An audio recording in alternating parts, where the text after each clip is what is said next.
At this point, all of the AI news is going, well, faster than my hairline, and it's almost hard to keep up with all of it, but we're going to do our best. We're going to look at really 5 of the top stories you may have missed this week in AI news. Now, have you ever heard of Inflection AI? Because I'm going around the AI news space every single day, and this is the first that I'm really hearing of it. But this thing is absolutely massive, and we're starting to get some news, so let's talk about it. Now, all of these articles that I'm going to be referencing for this video, they're all going to be linked down in the description below, so you can go through and read them in their entirety if that's what you wish to do. So this is Inflection AI. Apparently it is a year-old startup, and it's running Chatbot Pi.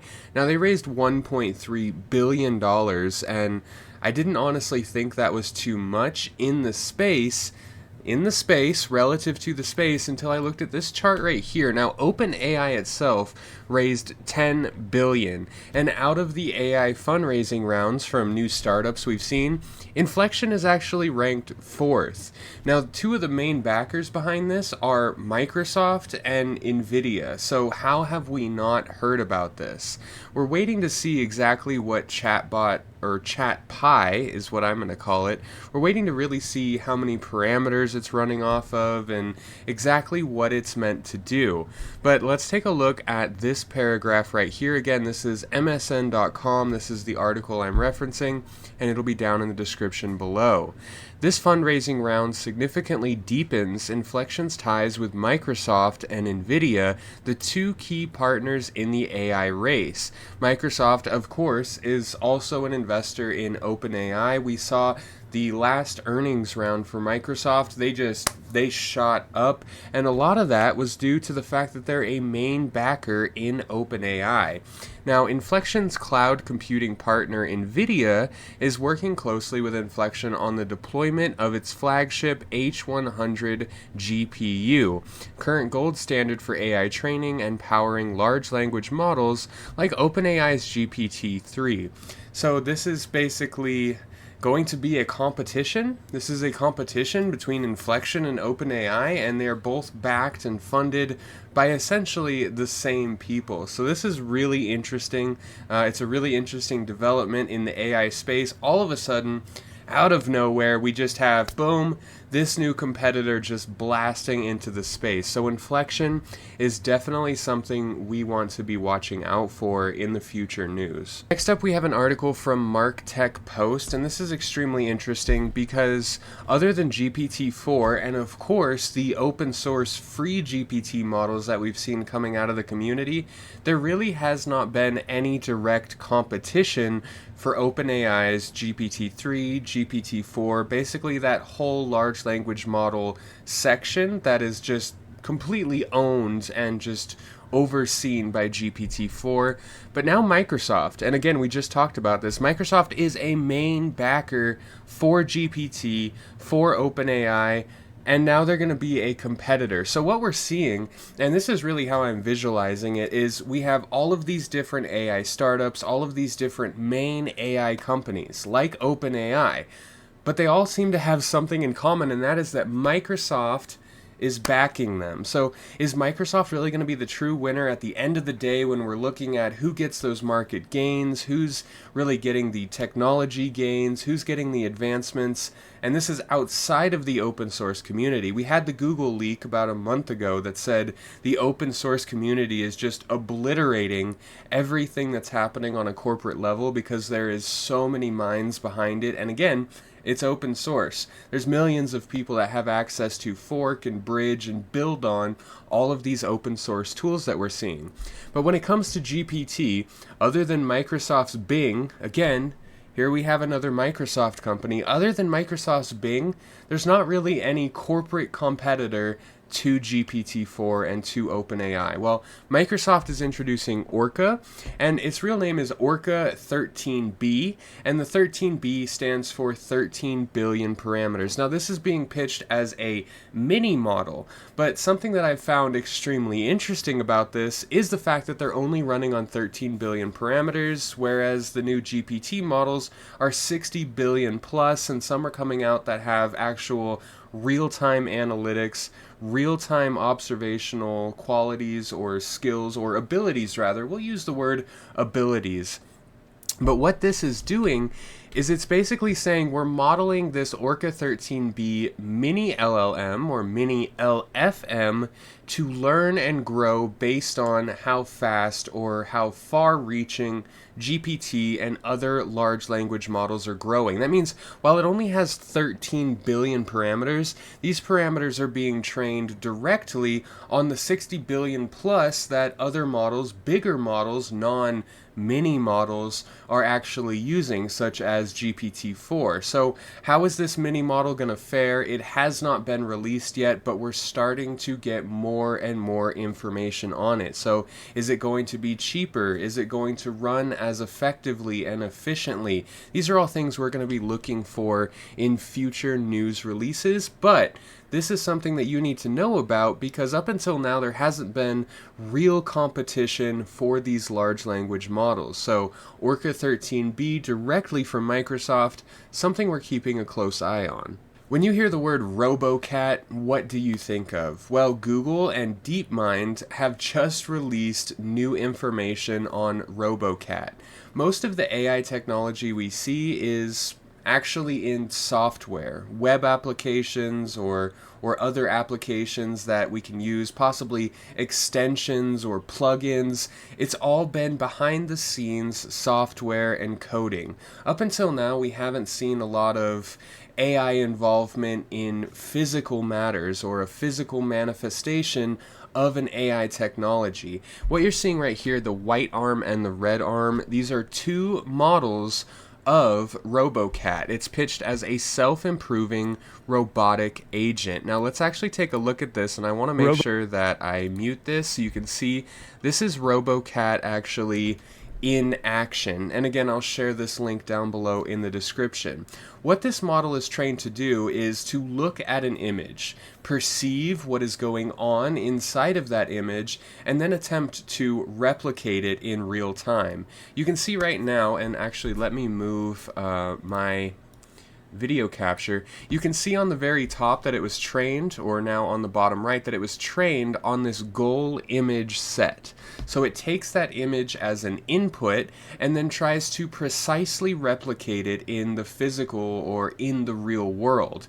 It can do things like determining the smaller cogs from the bigger cog wheels and then their exact placement. And this has a ton of applications, not yet actually fully discovered. It's not anywhere near its full potential as this is brand new. But if you're in the investing space, you really want to know what is coming out, what the future holds before it's actually released. And this is something that is extremely in its testing phase and has not been fully released. But this is super cool. It's one of the first times we've seen an AI backend actually powering something in the real world, and I'm super excited to see where this goes. Again, this is Robocat. Next up, we're going to talk about the retail sector, and this one is actually scary. If you're someone that has a 9-to-5 retail job, that is a large percentage, at least here in the States, that is a large percentage of American workers and the American workforce. They are in retail. Now, I've been reading about this for a couple weeks, but really just been trying to process it as I stumble over my words. Big corporations such as McDonald's, Home Depot, and Walmart, they've all come together and they've said up to 75% of all 75% of all retail worker positions could vanish. They could be replaced. They could be taken over by automated services. And we start to see that when we just look at Google's Robocat. We start to see that AI is coming in, it is being able to learn. So let's take McDonald's for example. We all know when we walk into McDonald's or we shop on the app, they have a picture of what the burger or the sandwich or whatever you're ordering is supposed to look like. Now let's say we took that picture and we plugged it into Google's new Robocat. Well, That would eliminate the need for actual physical staff in the kitchen, as anytime an order comes through, it gets plugged into Robocat's back end, and all of a sudden, all of your orders are fully automated. It sees the picture, the AI back end has all the ingredients, it knows what ingredient matches up to what picture and how it should be oriented, and then there you go. We no longer need people in there prepping food. We no longer need people bagging our groceries. We no longer need retail workers stocking our shelves. Because if you give AI an image of what it's supposed to look like and then give the back end all of the ingredients or the supplies, it can do that for you. And that's not something that's coming a long ways down the road. That's something that's here right now, as we just saw with Robocat. So up to 75%, and get this, by 2026. That is less than 3 years away. That's exactly 2.5 years away. They're saying, retail, hey, sorry, you guys are no longer needed. We can automate everything with AI in real time. And that is extremely scary, but it's something you need to know about, especially if you're in the retail workforce, because you need to prepare. You got 2.5 years to prepare to figure out what on earth you are going to do, how you're going to integrate yourself into the AI space and make yourself invaluable. That way you cannot be replaced. You will be someone that either knows how to run the AI, knows how to work on the AI, the robotic arm, some form of engineering, something.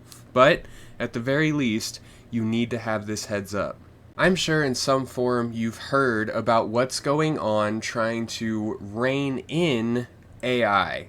Big leaders such as Google's AI leader behind DeepMind, OpenAI's leader, and even Elon Musk himself have been talking about this. We have, about a month ago, we had a bunch of news articles, an absolute flood of information, and all of the headlines revolved around the AI human extinction risk. Ever since then, and honestly before then, but let's face it, there's a lot that goes on behind the scenes that we aren't privy to until they're ready to release it to the public. This has been going on for a while. Top officials, leaders, and politicians are trying to rein in the capabilities of AI, and I'm just going to give my personal take on this. We can start a conversation, start a dialogue down in the comments. I love talking with all of you, especially on subjects like this. So I'm going to give my personal hot take, agree or disagree. About a month ago, and we talked about this earlier in the video, there was a leaked Google memo to all the employees basically stating that corporate is falling behind. These big tech companies that are producing AI, they're losing the race to the open source community. This happened when Meta's Llama model was leaked to the community, a GitHub repository was put up, and then all of a sudden the open source community just had unlimited access to build on these models. Since then, the open source community has just been running free. They've been forking, growing, expanding. They've just been building an exponentially better AI systems interface than anyone at the corporate level can. Let's face it. Let's say Google has 500 individuals or 500 employees working on AI. And even at that, that's a stretch. That's a lot of people. It's a large percentage of your workforce you're dedicating to this. Well, open source community, we have millions. We have millions of engineers or hobbyists like you or like myself that are trying to learn, grow, and expand on all of this code. And when you see you have 500 employees versus millions in the open source community, there's really no competition. So when I see news articles like this saying that the US Senate or really any lawmakers around the world are wanting to rein in AI, what I really think is they're wanting to slow down or even stop the open source community, allowing the corporate level to shoot ahead. Let me know what you think. Because videos like this are something that I am actually wanting to really get into and start doing more of. If you enjoyed this, like the video, and if you want to see more, consider clicking subscribe. It's completely free, but it helps the algorithm and honestly, helps the motivation to keep going.